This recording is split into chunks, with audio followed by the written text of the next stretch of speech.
Hello and welcome to Do It Yourself channel.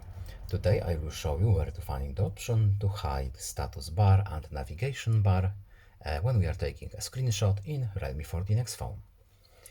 So first of all we need to go to settings. Then in settings we're looking for accessibility and convenience menu. Then we need to navigate to the screenshot portion of this list, and first at the top we have our tutorials with explanations. Here we have screenshot gestures, and here we have our screenshot hide status bar and navigation bar option.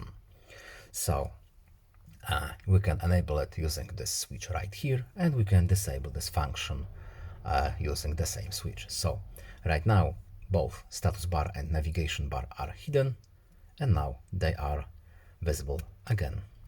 And that's all. I hope this video was helpful to you. Please leave a like and subscribe, and see ya.